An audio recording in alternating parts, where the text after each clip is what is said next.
উল্লেখ করার দ্বারা তাদের মান হানি হয়, তাহলে সে আলেম নামে আলেম হতে পারে, কিন্তু সে আলেমের মধ্যে মুনাফিকি আছে। কারণ ঈমান আনতে হয় 7টা জিনিসের মধ্যে। এর মধ্যে একটা আছে অবিরুসুলিহি, আমানতু বিল্লাহি ওয়া মালাইকাতিহি ওয়া কুতুবিহি ওয়া রুসুলিহি। সমস্ত নবী রসুলদের প্রতি ঈমান আনতে হয়, শ্রদ্ধার সাথে, ভক্তির সাথে। তাদের নাম উচ্চারণ করার সময় ভক্তি, তাদের আলোচনা করার সময় তাদের প্রতি শ্রদ্ধা। মানহানি হয় এমন কোনো আলোচনা কেউ করলে তার ঈমান থাকবে না, সে মুনাফিক হয়ে যাবে, সে কাফের হয়ে যাবে, তার মধ্যে শিরিক চলে আসবে, কুফরি চলে আসবে। এই জন্য নবী রসুলদের আলোচনাটা অত্যন্ত মর্যাদার সাথে আলোচনা করে। নবী রসুলদের মধ্যে আল্লাহ তাআলা মর্যাদাগত কম বেশি করে দিছেন। কারো মর্যাদা বেশি, আরও কারো মর্যাদা কি একটু কম। কিন্তু নবী রসুলরা সারা দুনিয়ার সমস্ত উম্মতের চেয়েও শ্রেষ্ঠ। সারা দুনিয়ার যত উম্মত আছে সবার চেয়ে শ্রেষ্ঠ হলেন নবী রসুল। ধরেন পূর্বেকার একজন নবী, যিনি সকল নবীদের মধ্যে মানগতভাবে নিচে, ওই নবীও সকল উম্মতের মধ্যে সেরা উম্মত মুহাম্মদী উম্মত। এই উম্মতের মধ্যে সেরা উম্মত হযরত আবু বকর সিদ্দিক। ওই নবীও ওই আবু বকর সিদ্দিকের চেয়েও শ্রেষ্ঠ। কারণ নবীরা সমস্ত উম্মতের চেয়েও ঊর্ধ্বে, নবীদের সাথে কারো কোনো তুলনা হবে না। হ্যাঁ, নবীদের মধ্যে মর্যাদাগত পার্থক্য আছে। আল্লাহ রাব্বুল আলামিন বলেন, তিলকা রুসুল, এই সকল নবী রসুল, ফাদ্দালনা বা'দাহুম আলা বা'দ, তাদের কতেকের উপর আমি শ্রেষ্ঠত্ব দিয়েছি। সবার মান কি না এক না, নবী রসুলদের সবার মান কি এক না। তারা সমস্ত উম্মতের চেয়ে সেরা, শ্রেষ্ঠ, কিন্তু তাদের মধ্যে মানগত মধ্যে পার্থক্য আছে। একটা হলো রসুল, আরেকটা হলো নবী। এই দুইটার মধ্যে পার্থক্য আছে। কেউ জানেন পার্থক্য কি? নবী এবং রসুল পার্থক্য আছে। রসুল বলা হয় যাকে আল্লাহ নতুন শরীয়ত দিছেন এবং সেই শরীয়ত চালানোর জন্য আল্লাহ তাআলা নতুন আসমানি কিতাব দিছেন, ইনি রসুল। রসুল বলা হয় যাকে আল্লাহ নতুন শরীয়ত দিবেন এবং সেই শরীয়তের পাশাপাশি শরীয়ত চালানোর জন্য আসমানি কিতাব, তিনি রসুল। আর নবী বলা হয় যাকে আল্লাহ নবুয়ত দিছেন কিন্তু তাকে কোনো নতুন শরীয়ত দেন নাই, নতুন কোনো আসমানি কিতাব দেন নাই, বরং তাকে আগের শরীয়তের, আগের আসমানি কিতাবের অনুসারী হিসাবে নবুয়ত দিছেন। এই বিষয়টা উদাহরণ দিলে বুঝে আসবে, কারণ উদাহরণের ছাড়া অনেক সময় অনেক কিছু স্পষ্ট হয়। ধরেন মুসা আলাইহিস সালাতু ওয়াস সালাম রসুল ছিলেন। মুসা আলাইহিস সালাম কি ছিলেন? রসুল ছিলেন। তার মানে মুসা আলাইহিস সালাতু ওয়াস সালামের নতুন শরীয়ত এবং নতুন আসমানি কিতাব তাকে আল্লাহ তাআলা দেশটা দিচ্ছেন। মুসা আলাইহিস সালাম, তাকে আল্লাহ তাআলা নতুন শরীয়ত দিছেন, নতুন নবী, নতুন আসমানি কিতাব দিছেন। এই জন্য তাকে বলা হয় রসুল। মুসা আলাইহিস সালাম কি? রসুল। মুসা আলাইহিস সালামের জাতির মধ্যে, মুসা আলাইহিস সালামের পরে 4000 নবী পাঠাইছেন। কত? 4000 নবী।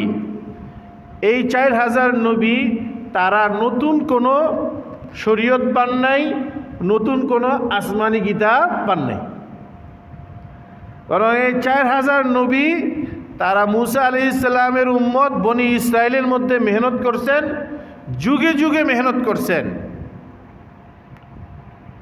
এবং তারা ওই মুসা আলাইহিস সালামের শরীয়তটাকেই ফলো করছেন। মানুষকে মুসা আলাইহিস সালামের শরীয়তের উপর আমল করার জন্য দাওয়াত দিচ্ছেন, মেহনত করছেন। এবং মুসা আলাইহিস সালামের উপর যে আসমানি কিতাব আল্লাহ নাজিল করছেন, ওই আসমানি কিতাবের উপর আমল করার জন্য এই 4000 নবী রসুল মেহনত করছে। তাহলে 4000 নবী রসুলের না কোনো নতুন শরীয়ত আছে আর না কোনো আসমানি কিতাব আছে। তো 4000 নবী তারা নিজস্ব শরীয়ত নাই, নিজস্ব আসমানি কিতাব নাই, বরং আগের রসুলের অনুসারী, আগের রসুলের উপর অবতীর্ণ কিতাবের অনুগামী। এই হলো পার্থক্য। তাহলে রসুল নবীর চেয়েও শ্রেষ্ঠ। বলেন রসুল নবীর চেয়ে শ্রেষ্ঠ, কারণ রসুলের শরীয়ত হয়, রসুলের আসমানি কিতাব হয়। আর নবীর নবুয়ত হয়, কিন্তু তার নতুন শরীয়ত নাই, আসমানি কিতাব নাই। সে আগের শরীয়ত, আগের আসমানি কিতাব ফলো করে। তার নিজস্ব কোনো আসমানি কিতাব নাই, নিজস্ব কোনো শরীয়ত নাই। আগের শরীয়ত, আগের আসমানি কিতাব সে ফলো করে। এটা হলো নবী। আল্লাহ রাব্বুল আলামিন এখানে আলোচনা করছেন, নবীদের আলোচনা করছেন, কত সুন্দরভাবে, সূক্ষ্মভাবে, সংক্ষেপে আলোচনা করছেন। আল্লাহ বলেন, তিলকা রুসুলু ফাদ্দাল্না বা'দুহুম আলা বা'দ। নবী বলো আর রসুল বলো, তাদের মর্যাদা আমি কারো উপর কারো মর্যাদা বেশি দিচ্ছি। সবার মর্যাদা কি এক না। ধরেন একটা ক্লাসে সবাই ভর্তি হয়েছে, সবাই ক্লাসের ছাত্র, কিন্তু ছাত্রের মধ্যে মেধাবী, মধ্যম মেধাবী, একেবারে দুর্বল মেধার অধিকারী ছাত্রদের মধ্যে পার্থক্য আছে না? কিন্তু সবাই এই ক্লাসের যোগ্য, যদিও সে মেধাবী না, কিন্তু এই ক্লাসের যোগ্য, ফলেই তো সে ভর্তি হয়েছে। যোগ্য না হইলে তো তার ক্লাসে তার ভর্তি দিত না।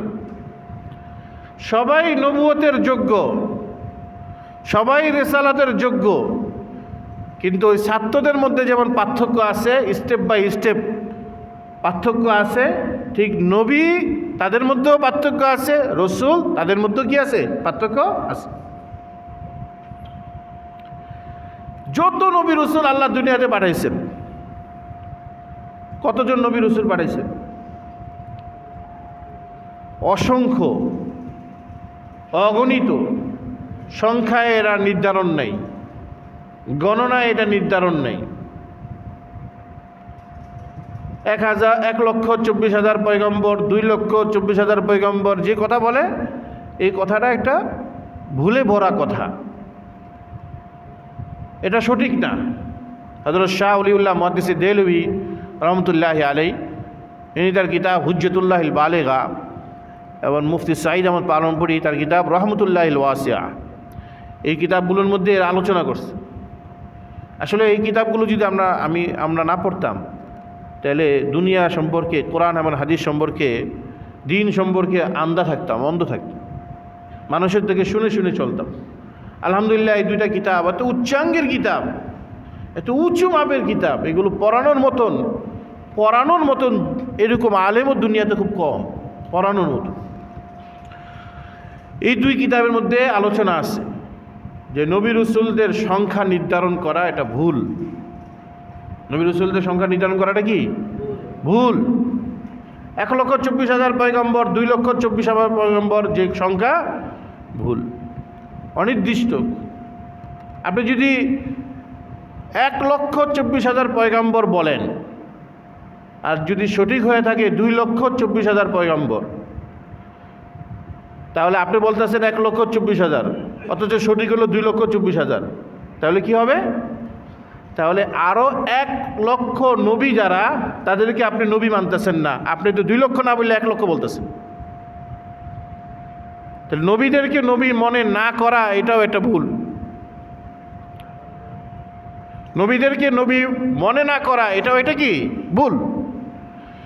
এরকমভাবে আপনি যদি বলেন 2,24,000 পয়গম্বর, খেয়াল করেন কথাটা, এটা শুধু শুনে এক কান্দে ঢুকবে আর কান্দে বাই করবেন, তাহলে বুঝবেন না। আর আমার কথায় এরকম এলোমেলো কথা না, একদম সুবিন্যস্ত। যদি বলেন 2,24,000 পয়গম্বর, তাহলে সত্য যদি হয়ে থাকে 1,24,000, সঠিক যদি হয়ে থাকে 1,24,000, তাহলে আপনি যে 2 লক্ষ বলছেন, তাহলে আরও 1 লক্ষ, 1 লক্ষ তো নবী, তাহলে আরও 1 লক্ষ নবী না, তাদেরকে আপনি নবী বিশ্বাস করতেছেন, এটা তো এক ধরনের কুফরি। এই জন্য এই 2 মতটা দোনোটাই ভুলে ভরা। হযরত শাহ ওলিউল্লাহ মুহাদ্দিস দেহলভী রহমতুল্লাহ আলাইহি এই জন্য উনি বলেন যে কোনো নবী রসুলদের সংখ্যা নির্ধারণ করো না, বরং এমনি বলো আল্লাহ তাআলা যাদেরকে নবুয়ত দিছেন, যাদেরকে রিসালত দিছেন, সংখ্যা সুনির্দিষ্ট নাই, কোরআন এবং হাদিসে সুনির্দিষ্ট নাই। আল্লাহ যত নবী রসুল পাঠাইছেন সবার উপরে আমাদের ঈমান আছে, সবার উপর আমাদের কি আছে ভাই? ঈমান আছে। আমানতু বিল্লাহ ওয়া মালাইকাতিহি, ফেরেশতাদের যেমন কোনো নির্দিষ্ট সংখ্যা নাই, অনির্দিষ্টভাবে আমরা সব ফেরেশতাদের উপর ঈমান আনি। ওয়া কুতুবিহি ওয়া রুসুলিহি, রসুলদেরও নির্দিষ্ট সংখ্যা নাই, অনির্দিষ্টভাবে সমস্ত নবী রসুলদের উপর আমরা কি রাখি? ঈমান রাখি। এটা মনে রাখতে হবে, মৌলিক কথা। আল্লাহ রাব্বুল আলামিন বলেন নবী রসুল যত আসেল দুনিয়াতে, তিলকার রসুল ফাদ্দালনা বা'দাহুম আলা বা'দ, তাদের মধ্যে মর্যাদায় আমি কমও করেছি বেশিও করেছি। সবাই এক মানেন না, ক্লাসের সব ছাত্র এক মানেন না, মসজিদের সব মুসল্লি এক মানেন না, ঘরের সব সন্তান এক মানেন না, আত্মীয়তা যারা আছে সবাই এক মানেন না। প্রতিটা জিনিসের যেমন তারতম্য আছে, মর্যাদায় মানে স্টেপে যেমন তারতম্য আছে, ঠিক নবী রসুলদের মধ্যে তারতম্য আছে। সমস্ত নবী রসুলদের মধ্যে 5 জন হলেন সেরা। কজন? এগুলো মনে রাখবেন। খালি হাওয়ার উপরে বয়ান শুনলে হবে না, আর হাওয়ার উপর বয়ান করি না আমি, আলহামদুলিল্লাহ। 5 জন হলো সেরা। 1 হযরত নূহ আলাইহিস সালাম। বলেন, এটা উপর থেকে বলতেছি। নূহ আলাইহিস সালাম উপর থেকে বলার অর্থ এটা না যে যার নাম বলছি এই বড় সেরা, এরকম না। মনে করেন এই মার্কেটের 6 তলা আগে বললাম, 5 তলা আগে বললাম, 6 তলা, এগুলো বলার অর্থ এটা না যে 6 তলা সেরা হয়ে গেছে। কারণ 6 তলায় 5টা তালার মধ্যে যা হয় তার চেয়ে বেশি নিচ তালার মধ্যে হয়। তো 1 নম্বর হযরত নূহ আলাইহিস সালাম। বলেন 1 নম্বর। 2 নম্বর ইব্রাহিম আলাইহিস সালাম। 2 নম্বর ইব্রাহিম আলাইহিস সালাম। 3 নম্বর মূসা আলাইহিস সালাম। 4 নম্বর ঈসা আলাইহিস সালাম। 5 নম্বর বিশ্বনবী মুহাম্মদুর রাসূলুল্লাহ সাল্লাল্লাহু আলাইহি ওয়াসাল্লাম। 1 নম্বর বলেন না, 1 নম্বর, 2 নম্বর, 3 নম্বর, 4 নম্বর, 5 নম্বর মুহাম্মদুর রাসূলুল্লাহ সাল্লাল্লাহু আলাইহি ওয়াসাল্লাম। এই 5 জন হলেন সমস্ত নবী রাসূলদের মধ্যে সেরা। সমস্ত নবী রাসূলদের মধ্যে সেরা হলেন এই 5 জন। এই 5 জনের মধ্যে আবার মর্যাদায় পার্থক্য আছে। 5 জনের মধ্যে মর্যাদার মধ্যে সর্বশ্রেষ্ঠ হলেন বিশ্বনবী মুহাম্মদুর রাসূলুল্লাহ সাল্লাল্লাহু আলাইহি ওয়াসাল্লাম। তারপরে হলেন হযরত ইব্রাহিম আলাইহিস সালাতু ওয়াস সালাম। এবং আমাদের শরীয়তের অনেকাংশ ইব্রাহিমের শরীয়তের সাথে মিলে। এবং আমাদের শরীয়ত ছাড়া পৃথিবীর যত শরীয়ত ছিল সমস্ত শরীয়তের মধ্যে যে ভুল ভ্রান্তি ঢুকছে, শুধুমাত্র ইব্রাহিমী শরীয়তটাও ঠিক ছিল। এই জন্য রাসূলুল্লাহ সাল্লাল্লাহু আলাইহি ওয়াসাল্লাম এর মা বাবা, রাসূলুল্লাহর মা বাবা কোন শরীয়তের উপর ছিল? খ্রিস্টানরা তারাও তো শিরিক করত, ইহুদিরা তারাও তো শিরিক করত, আর মক্কার কাফেররা, কুরাইশরা তারাও তো শিরিক করে, তারা তো মূর্তি পূজা করে। কিন্তু রাসূলুল্লাহর মা বাবা কোন শরীয়তের উপর ছিলেন? এটা নিয়ে অনেক আলোচনা আছে। একটা আলোচনা এই যে রাসূলুল্লাহর মা বাবা সেই সময়ে খ্রিস্টান ধর্মের উপরে ছিলেন না, ইহুদি ধর্মের উপরে ছিলেন না, এবং কুরাইশদের মতো মূর্তি পূজা, পাথর পূজাও করতেন না। বরং রাসূলুল্লাহ সাল্লাল্লাহু আলাইহি ওয়াসাল্লামের মা বাবা তারা ও যে একটা শরীয়ত ঠিক ছিল, ইব্রাহিমী শরীয়ত, এই ইব্রাহিমী শরীয়তের উপর ছিল। সুবহানাল্লাহ। এমনকি কোনো আলেমরা এমন লেখছেন, এই লেখার সাথে পূর্ণভাবে আমরা একমত না, কিন্তু লেখছেন তারা। কোনো সিরাত ঐতিহাসিকরা লেখছেন। কি লেখছেন? যে নবীজি তো নবুয়ত পাইছেন 40 বছর বয়সে। নবীজি নবুয়ত পাইছেন কত বছর বয়সে? 40 বছর বয়সে। ওদিক দিয়ে আসতে বলেন, ওদিক দিয়ে আসতে। নবীজি নবুয়ত পাইছেন 40 বছর বয়সে।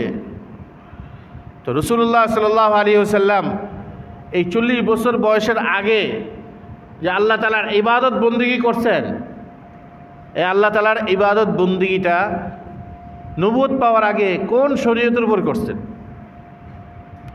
কোনো আলেমরা লেখছেন যে রাসূলুল্লাহ সাল্লাল্লাহু আলাইহি ওয়াসাল্লাম গারে হেরা আর বিভিন্ন জায়গার মধ্যে ইবাদত বন্দেগী যা করছেন এগুলো নবুয়ত পাওয়ার আগের ইব্রাহিমী শরীয়তের উপরে ইবাদত বন্দেগী করছে।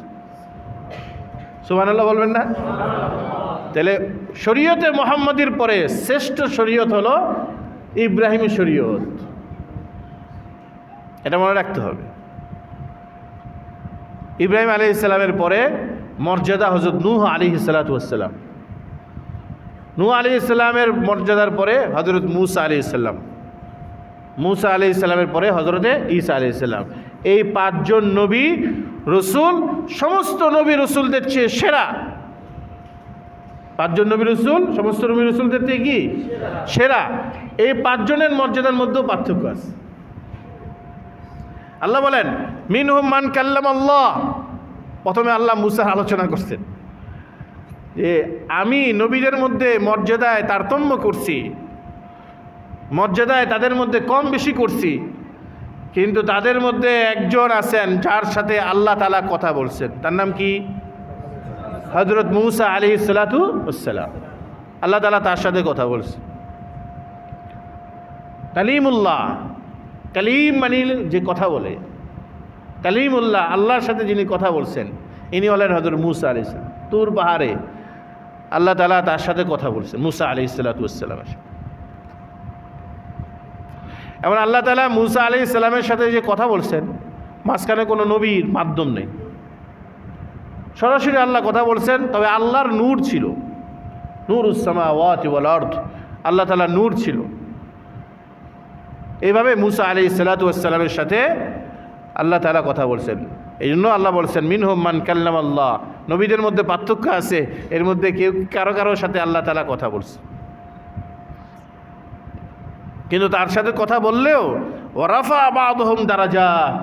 বিশ্বনবী মুহাম্মদুর রাসূলুল্লাহ সাল্লাল্লাহু আলাইহি ওয়াসাল্লামের মর্যাদা সবচেয়ে বেশি, মর্যাদা সবচেয়ে কি বেশি। হযরত শাইখুত তাফসীর মাওলানা ইদ্রিস কান্দলবী রহমতুল্লাহ আলাইহি তিনি তার কিতাব আছে সিরাত মুস্তাফা, এই কিতাবের মধ্যে লেখছেন যে আল্লাহ তাআলা মূসা আলাইহিস সালাতু ওয়াস সালামের সাথে কথা বলছেন, এটা মূসা আলাইহিস সালামের মর্যাদা। এই জন্য মূসা আলাইহিস সালামকে কালিমুল্লাহ বলে। তুর পাহাড়ে ডেকে নিয়ে গেছে, দুনিয়ার মধ্যে কথার ব্যবস্থা করছে, কিন্তু আল্লাহ তাআলা বিশ্বনবী মুহাম্মদুর রাসূলুল্লাহ সাল্লাল্লাহু আলাইহি ওয়াসাল্লামের সাথে কথা বলার জন্য তিনি মেরাজের ব্যবস্থা করছেন। সুবহানাল্লাহ। এবং সেখানে কাউকে রাখেন নাই, কোনো ফেরেশতা ছিল না। 7 আসমানের উপরে সিদরাতুল মুনতাহা, সিদরাতুল মুনতাহার আগে শরীফুল আকলাম, শরীফুল আকলামের আগে আরশ মহল্লা। এই আরশ মহল্লার মধ্যে বিশ্বনবী মুহাম্মদুর রাসূলুল্লাহর সাথে আল্লাহ তাআলা কথা বলছেন, মাঝখানে নূরের পর্দাও ছিল না। অথচ দুনিয়াতে মূসা আলাইহিস সালামের সাথে কথা বলতে হয়েছে, নূরের পর্দা রাখছে। তাহলে দুনিয়া তো জিল্লাপুরা শেষ হয়ে যেত, নূরের পর্দা রাখছে। সরাসরি লাইট যদি আপনি ধরেন, ইলেকট্রিক যদি আপনি ধরেন, তাহলে আপনার শর্ট দিব। এটাকে একটা বিশেষ সিস্টেমে এটাকে ব্যবস্থা করা হয়। এখন আপনি উপরে দিয়ে ধরবেন, শর্ট দিব না। যদি সরাসরি ধরতে যান তাহলে তো আপনার শর্ট দিব। এভাবে দুনিয়ার মধ্যে দেখার জন্য, মূসা আলাইহিস সালামের সাথে সাক্ষাৎ করার জন্য আল্লাহ তাআলা নূরের ব্যবস্থা রাখছেন। মাধ্যম রাখেন নেই, ঠিক সরাসরি আল্লাহর কথা মূসা আলাইহিস সালাম শুনছেন, বেহুশ হয়ে পড়ে গেছে। লম্বা আলোচনা মুসলিম শরীফের মধ্যে এই হাদিসগুলো আসছে, লম্বা আলোচনা। আমরা আজ থেকে 20 বছর আগে আমাদের উস্তাদ হযরত মাওলানা জুনাইদ বাবনগরী রহমতুল্লাহ আলাইহির কাছে রাত্রে এই 11টা-12টার সময় আমরা হাটাদিনী মাদ্রাসায় হুজুরের কাছে এই কিতাব পড়তাম আর এই ঘটনাগুলো শুনতাম। তো কিন্তু আল্লাহ তাআলা আসমানে পার করে একেবারে আরশ মহল্লার মধ্যে যে কথা বলছেন সেই কথার মধ্যে কোনো নূরের প্রয়োজন পড়ে না, কারণ এটা তো উর্দু জগৎ, দুনিয়ার তো নূর লাগে, আর আখিরাতে তো উর্দু জগতে তো কোনো নূর লাগে না। এভাবে কথা বলছে। মুসা আলাইহিস সালাতু ওয়াস সালামকে আল্লাহ তাআলা মর্যাদা দিচ্ছেন, সবচেয়ে বড় মর্যাদা হলো আল্লাহ তাআলা তার সাথে কথা বলছেন, এটা হলো মুসা আলাইহিস সালামের বড় মর্যাদা। কিন্তু মুসার আলোচনার পরেও আল্লাহ তাআলা বলে দিয়েছেন মুহাম্মদুর রাসূলুল্লাহ সাল্লাল্লাহু আলাইহি ওয়াসাল্লাম তার মর্যাদা সবচেয়ে বেশি। সার্বিক বিবেচনায় সর্বতোভাবে সবচেয়ে মর্যাদার অধিকারী বিশ্বনবী মুহাম্মদুর রাসূলুল্লাহ সাল্লাল্লাহু আলাইহি ওয়াসাল্লাম। এই বিষয়টা একটু পরে বলি। মুসা আলাইহিস সালামের একটা আংশিক মর্যাদা হলো যে তিনি আল্লাহর সাথে কথা বলছেন, দুনিয়াতে তিনি কথা বলার সুযোগ পেয়েছেন, মর্যাদা পেয়েছেন। এরপরে ওয়াতাইনা ঈসা ইবনে মারইয়াম আল বাইয়িনাত, এবার আলোচনা হলো ঈসা আলাইহিস সালামের। ওই 5 জন নবীর মধ্যে 3 জন নবীর আলোচনা এখানে করবেন আল্লাহ, মুসা আলাইহিস সালাম, ঈসা আলাইহিস সালাম আর সাইয়্যিদুল মুরসালিন খাতামুন নবিয়্যিন মুহাম্মদুর রাসূলুল্লাহ সাল্লাল্লাহু আলাইহি ওয়াসাল্লাম। মুহাম্মদুর রাসূলুল্লাহ সাল্লাল্লাহু আলাইহি ওয়াসাল্লামের আলোচনা শুধু শর্টকাটেই করছেন যে তাকে আমি সর্বোচ্চ মর্যাদা দিচ্ছি, এতটুকু বলেছেন। এটারে বিশ্লেষণ করেন নাই, এটা আলাদা আলাদা করে উল্লেখ করার দরকার নেই। একটা ক্লাসের মধ্যে 50 জন ছাত্র, এই 50 জন ছাত্রের মধ্যে একজন প্রথম হইছে, তাহলে যে প্রথম হইছে তার শুধু এতটুকু বললে হয় যে সে প্রথম হইছে, সে কোন কিতাবে কোন বইয়ে কোন সাবজেক্টে কত নম্বর পাইছে এটা বলার দরকার নেই।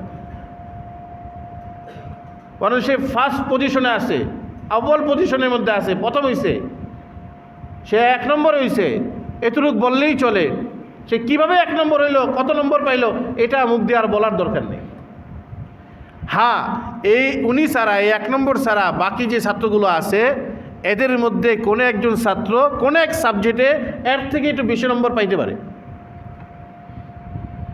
এর থেকে একটু বেশি নম্বর কি পাইতে পারে। ধরেন প্রথম কাতারে যারা নামাজ পড়ছে এদের স্বভাব সবচেয়ে বেশি, এদের স্বভাব সবচেয়ে কি বেশি। কিন্তু প্রথম কাতারের পরে যারা নামাজ পড়ছে তাদের মধ্যে কোনো একজন আলেম থাকতে পারে, যে আলেম নামাজের মধ্যে শুধু পড়েই না বরং অর্থ খেয়াল করে পড়ে, তাহলে ওই দৃষ্টিকোণে তার মর্যাদা বেশি, ওই দৃষ্টিকোণে তার কি মর্যাদা। কথাগুলো বোঝার জন্য দেমাগ লাগবে, মাথা খাপাইতে হবে, ওই দৃষ্টিকোণে তার মর্যাদা বেশি। তো কোনো একজন ছাত্র বুখারী শরীফে সর্বোচ্চ নম্বর পাইছে, কিন্তু সর্বমোটে মিলে যায় সে 1 নম্বর হইতে পারে নাই, 1 নম্বর সর্বমোটে মিলে যায় যিনি হয়েছে তার শুধু এতটুকুই বলা হয় যে সে 1 নম্বর হয়েছে, তার প্রতিটা নম্বর আলাদা আলাদা বলতে হয় না। এই প্রথম কাতারে যারা নামাজ পড়ছে তারা বেশি সওয়াব পাইছে, প্রথম কাতারের পরে যারা নামাজ পড়ছে তাদের সওয়াবের মধ্যে তারতম্য আছে। তবে তাদের মধ্যে একজন আলেম যদি থাকেন যিনি শুধুই নামাজ পড়ছেন এমন না, নামাজে তার ধ্যান এবং অর্থসহ ইয়াকিনের সাথে যে নামাজ পড়ছে, ওই দৃষ্টিতে তার মর্যাদা বেশি। প্রথম কাতারে যারা নামাজ পড়ছেন তাদের থেকে ওই গুণে সে আগানো। আল্লাহ তাআলা এভাবে বিশ্বনবী মুহাম্মদুর রাসূলুল্লাহ সাল্লাল্লাহু আলাইহি সাল্লামের মর্যাদাটা উন্মুক্তভাবে বলছেন, সেরা মর্যাদা দিচ্ছে। এই জন্য ওলামারা রাসূলুল্লাহর মর্যাদা লেখার জন্য অনেক কিছু লেখছে। আমি একটা কিতাব লিখছি রসুলের নবীজির মুজিজা, নবীজির মুজিজার মধ্যে আমি 100টা মুজিজা লিখছি, মানে 100টা মর্যাদা লিখছি। অন্যান্য নবীদের মর্যাদা গণনা করা যায়, এমনি এমনি করে আঙ্গুল দিয়ে গণনা করা যায়, কিন্তু বিশ্বনবী মুহাম্মদুর রাসূলুল্লাহ সাল্লাল্লাহু আলাইহি ওয়াসাল্লামের মর্যাদা গণনা করে শেষ করা যায় না। এত মর্যাদা আল্লাহ তাআলা তাকে দিচ্ছে, এবং তার যে নবুয়ত এবং রিসালাতের পাওয়ার এটা কিয়ামত পর্যন্ত চলতে থাকবে। সুবহানাল্লাহ বলবেন না? কিয়ামত পর্যন্ত তার নবুয়ত এবং রিসালাতের পাওয়ার চলতে থাকবে। একটা উদাহরণ দিয়ে বুঝাই, আল্লাহ রসুলের উপর কোরআন নাজিল হয়েছে 1450 বছর হয়েছে। কোরআন আল্লাহ রসুলের মুজিজা। বলেন তো, ইহুদি খ্রিস্টানরা মুসলমানদের ভুল ধরতে পারে, আমার আপনার বিভিন্ন ভুল তারা ধরতে পারে, আসলে আমাদের মধ্যে ভুলও আছে, কিন্তু ইহুদি খ্রিস্টানরা আজ পর্যন্ত কোরআনের কোনো ভুল দেখাইতে পারছে? এটা তো কিয়ামত পর্যন্ত মুজিজা, এটা চ্যালেঞ্জ, এটা কিয়ামত পর্যন্ত মুজিজা, চ্যালেঞ্জ, এর কোনো জবাব তাদের কাছে নেই। আপনি বলবেন যে ইহুদি খ্রিস্টানরা আরবি জানে না, না, ইহুদি খ্রিস্টানরা প্রচুর পরিমাণে আরবি গবেষণা করে। আরবি বিশ্বকোষ আছে, আরবি হাদিসের বিশ্বকোষ আছে, আল মুআজাম আল মুফাহারাস লি আলফাজিল আহাদিস, এত বিশাল বড় বিশ্বকোষ। আমি হাটাদির মাদ্রাসা থাকতে এই বিশ্বকোষ লাড়তাম। সেখানে হাত দিয়ে আপনি হাদিসটা কোথায় আছে বের করতে পারবেন। এটা যারা লেখছেন তারা মিশরে থাকতেন খ্রিস্টান। এদের প্রধান যে ডক্টর আউন্সেল খ্রিস্টানরা শুধু আরবি জানছে এমন না, পশ্চিমারা, প্রাচ্য, ইউরোপ আমেরিকার লোকেরা প্রাচ্য অর্থাৎ আরব বিশ্বের এলেম অনুসন্ধান করার জন্য তাদের আলাদা সেল আছে, আলাদা টিম আছে। এখানে তারা লক্ষ লক্ষ কোটি কোটি টাকা খরচ করে, ডলার তারা খরচ করে ওখানে, কিন্তু আজ পর্যন্ত তারা কোরআনের কোনো ভুল দেখাতে পারে। সুবহানাল্লাহ, এটাই তো কোরআনের সবচেয়ে বড় মুজিজা। এই জন্য আল্লাহ রসুলের মর্যাদার কোনো শেষ নেই। বাদাস খুদা বুজুর্গ তুই কিসা মুখতাসার, আল্লাহর পরেই আপনার স্থান, আপনার মর্যাদা। বাস আমাদের কিসা মুখতাসার, আমাদের কিসা শেষ, আর কথা নেই, শর্টকাট কথা। এরকম মুসা আলাইহিস সালামের সাথে আল্লাহ কথা বলছেন, ঈসার কথা, ওয়াতাইনা ঈসা ইবনে মারইয়ামা বাইয়িনাত। ঈসার কথা যখন আলোচনা করবে তখন দেখবেন ঈসার মায়ের কথা উল্লেখ করে আল্লাহ।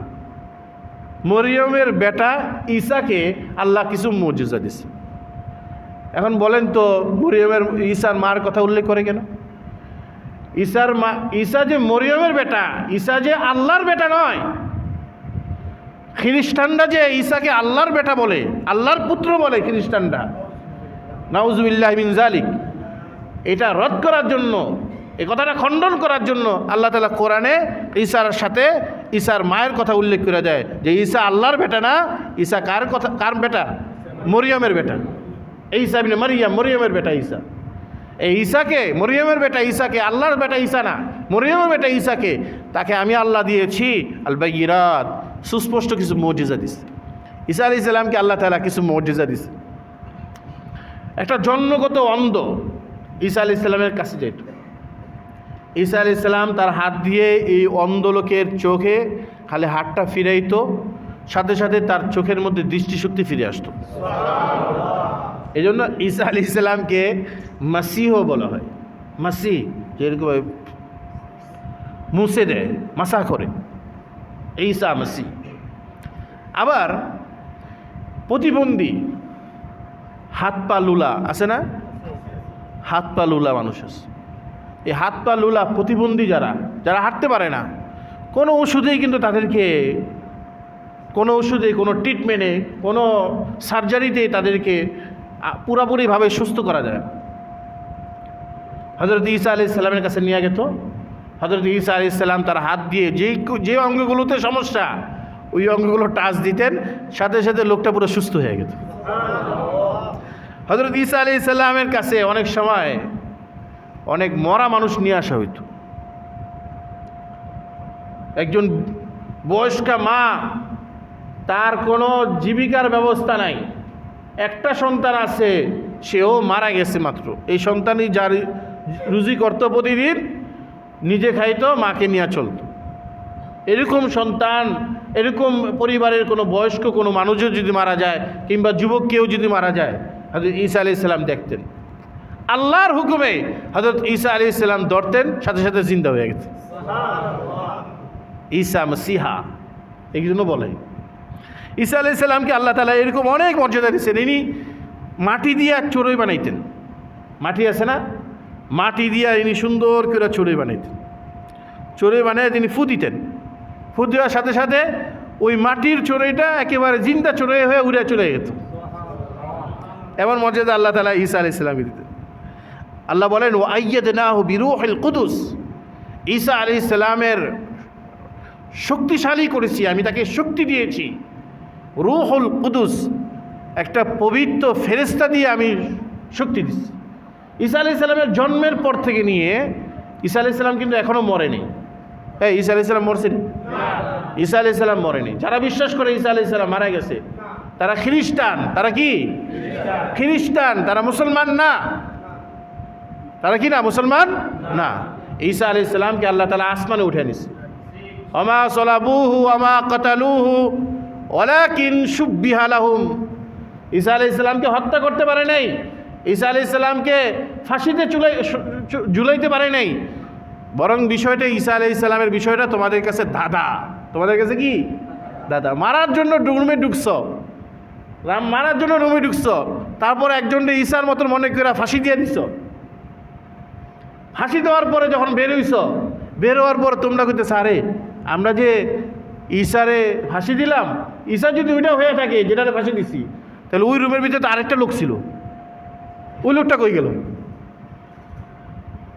আসলে ওই লোকটার চেহারাকে আল্লাহ তাআলা ঈসা আলাইহিস সালামের মতন বানায় দিয়েছেন, এই জন্য ঈসা আলাইহিস সালামের মনে করে তাকে ফাঁসি দিয়ে দিছে। আর আল্লাহ তাআলা ঈসা আলাইহিস সালামকে আসমানের উপর উঠায় নিয়ে গেছেন। সুবহানাল্লাহ। কিয়ামতের আগে আল্লাহ তাআলা এই দুনিয়ার মধ্যে ঈসা আলাইহিস সালামকে পাঠাইবেন। ঈসা আলাইহিস সালাম তখন আসবে। এভাবে ঈসা আলাইহিস সালামকে আল্লাহ তাআলা জন্মের পর থেকে নিয়ে এই যে আসমানে উঠার আগ পর্যন্ত সবসময় একটা পবিত্র আত্মা অর্থাৎ জিবরাইল আলাইহিস সালামকে সবসময় তার পাহারায় রাখছে। সুবহানাল্লাহ। জিবরাইল আলাইহিস সালাম সবসময় তাকে পাহারায় রাখছে। বাবা ছাড়া দুনিয়াতে আসছে কে? ঈসা আলাইহিস সালাম।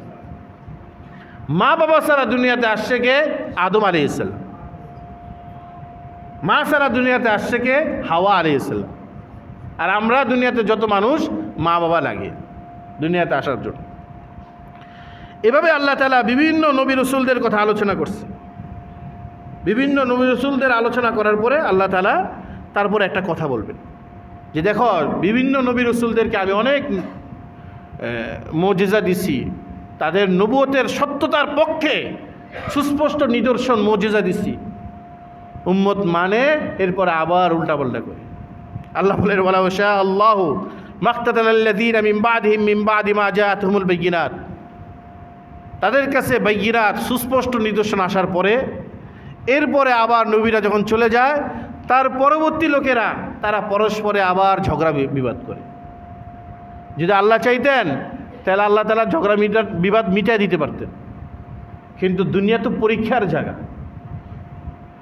যদি পরীক্ষক চাইতেন, যদি শিক্ষক চাইতেন, তাহলে সবারই তো উত্তর বলে দিতে পারতেন হলের মধ্যে, পরীক্ষার হলের মধ্যে। শিক্ষক তো সবাইকে উত্তর বলেন না, কাউকে বলেন না। কেন? এর পরীক্ষার হলটা হলো পরীক্ষার জায়গা। আল্লাহ চাইলে আমাদের মধ্যে, মুসলমানদের মধ্যে যত বিরোধ, এই বিরোধগুলো থাকতো না। আল্লাহ চাইলে খ্রিস্টানদের মধ্যে যে বিরোধগুলো থাকতো না, ইহুদিদের মধ্যে যে বিরোধগুলো থাকতো না। কিন্তু আল্লাহ তাআলা চান না। কেন চান না? দুনিয়া হলেন দারুল ইমতিহান, পরীক্ষার জায়গা। দুনিয়া হলে কিসের জায়গা ভাই? পরীক্ষার জায়গা। প্রত্যেকেইকে আল্লাহ তাআলা আকল দিয়েছেন, সেই আকল অনুযায়ী সেই ইমানের প্রতি ধাবিত হয় কিনা, আর ইমানের প্রতি ধাবিত হওয়ার পরে সেই আমল করে ইমানকে মজবুত করে কিনা, এটা হলো পরীক্ষা। পরীক্ষার জায়গা। আল্লাহ তাআলা সব কিছু আপনার রেডি করে দিবে না। ওয়ালাউ শাআ আল্লাহু মাক্তাতালু ওয়ালাকিন্না ইখতালাফু। কিন্তু আল্লাহ তাআলা এটা চান নাই, এই জন্য বিবাদ হয়, মতবিরোধ হয়, দ্বন্দ্ব হয়। ফামিনহুম মান আমানা ওয়া মিনহুম কাফার। নবীরা চলে যাওয়ার পরে কেউ কেউ ঈমান আনে, আবার কেউ কেউ কুফরি করে। নবীরা চলে যাওয়ার পরে নবীর অনুসারীরা তারা কেউ ঈমানের উপর থাকে, আবার কেউ কেউ কী করে? কুফরি করে। ওয়ালাউ শাআ আল্লাহু মাক্তাতালু। যদি আল্লাহ তাআলা চাইতেন তাহলে সমস্ত বিবাদ উঠিয়ে দিতেন, কিন্তু আল্লাহ তাআলা বিবাদ উঠাবেন কেন? বিবাদ উঠানোর জায়গা তো এখানে না, বিবাদ উঠানোর জায়গা হলো আখিরাতে। সেখানে হলো ফলাফল হবে, সেখানে কোনো বিবাদ থাকবে না, সেখানে একমাত্র আল্লাহর কর্তৃত্ব থাকবে। আল্লাহ বলবেন, তুমি দুনিয়াতে কি করছো, এলো তোমার হাদিয়া, এলো তোমার কর্মফল। তোমার কর্ম কেমন ছিল? এই যে তোমার কর্মফল। আমল সে জিন্দগি बनती है, जन्नत भी जहन्नम भी। ये खाक अपने फितरत में ना नूरी है ना नारी। ये खाक, মানুষ হলো মাটি। মানুষ কি ভাই? মানুষ হলো মাটি, মিট্টি, মাটি। মানুষের মূল হলো মাটি। মানুষের সাথে আল্লাহ তাআলা অনেক কিছু দিছে। মাটি শুধু না, মাটি হলো মূল পদার্থ, মাটি হলো মূল। মাটির সাথে আল্লাহ তাআলা কিছু পানিও দিছে। এ দেখবেন অনেক সময় দেখবেন যে অনেক গরম মানুষ নরম হয়ে যায়। কেন? ওই যে পানির প্রভাব। এই মাটির মধ্যে আল্লাহ তাআলা কিছু আগুনও দিছে। দেখবেন যে অনেক নরম মানুষ গরম হয়ে যায়। কেন? ওই আগুনের প্রভাব। কিন্তু আল্লাহ রাব্বুল আলামিন মানুষকে মৌলিকভাবে যেটা দিয়েছেন সেটা হলো মাটি। সেটা কি? মাটি। এই জন্য মানুষ মরার পরে ওই মাটিতেই তাকে সুপর্দ করে দিতে হয়, মাটিতে তাকে দিতে হয়, সেখানে সে ফিনিশ হয়ে যায়, একে মাটিতে সে বিলীন হয়ে যায়। আল্লাহ রাব্বুল আলামিন বলেন ওয়ালাকিন্নাল্লাহা ইয়াফআলু মা ইউরিদ, কিন্তু আল্লাহ তাআলা যা চান তাই করে। আল্লাহ চান যে আল্লাহ আমাদের থেকে পরীক্ষা নেবেন, এই জন্য আল্লাহ তাআলা আমাদের বিবাদ, আমাদের বিভেদ, আমাদের মতবিরোধ, আমাদের দ্বন্দ্ব, আমাদের ঝগড়া এগুলো উঠান না, আল্লাহ আমাদেরকে পরীক্ষা নেবেন যে এগুলোর মধ্যে, দুনিয়ার এই অস্থিরতার মধ্যে কে সঠিক পদ্ধতির উপর থাকবে, এটা আমি পরীক্ষা নিব। মনে রাখেন, দুনিয়া যতই ধ্বংস হোক না কেন, দুনিয়ায় যতই ধ্বংস হোক না কেন, হেদায়েতের মাধ্যম তিনটা। হেদায়েতের মাধ্যম কয়টা ভাই? মনে রাখবেন, দুনিয়ার যত ধ্বংস হোক, হেদায়েতের মাধ্যম তিনটা। এক কোরআন, দুই হাদিস, তিন সাহাবায়ে কেরাম। বলেন, কোরআন, হাদিস, সাহাবায়ে কেরাম। দুনিয়ার যত আউলিয়ায়ে কেরাম, ওলামায়ে কেরাম, মাশায়েখে কেরাম, যত ইমাম আছে, যত মুহাদ্দিসিন আছে, যত ফুকাহা আছে, এদের সবার ভিত্তিটা হলো তিনটা।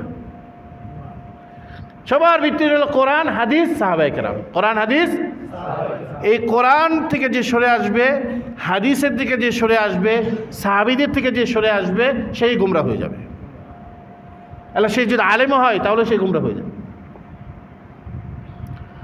আর এই তিনটার মধ্যে যে থাকবে, দুনিয়ার সব কিছু কোরআন অনুযায়ী চালায়, জীবনের সব কিছু হাদিস অনুযায়ী চালায়, জীবনটাকে রাঙ্গায় সাহাবায়ে কেরামের আদর্শ, সাহাবায়ে কেরামের ঈমান অনুযায়ী, সাহাবায়ে কেরামের আমল অনুযায়ী, সাহাবায়ে কেরামের আখলাক অনুযায়ী, সাহাবায়ে কেরামের মুআমালা অনুযায়ী, তাদের মুআশারা, এক কথায় সাহাবায়ে কেরামকে সে ফলো করে। তাই সে যদি আলেম নাও হয়, সে যদি মূর্খও হয়, বকলমও যদি হয়, তারপরেও সে হেদায়েতের মধ্যে থাকবে। আল্লাহ তাআলা আমাদের সকলকে বুঝার ও আমল করার তৌফিক দান করুক। ওয়া আখিরু দাওয়ানা আনিল হামদুলিল্লাহি রাব্বিল আলামিন।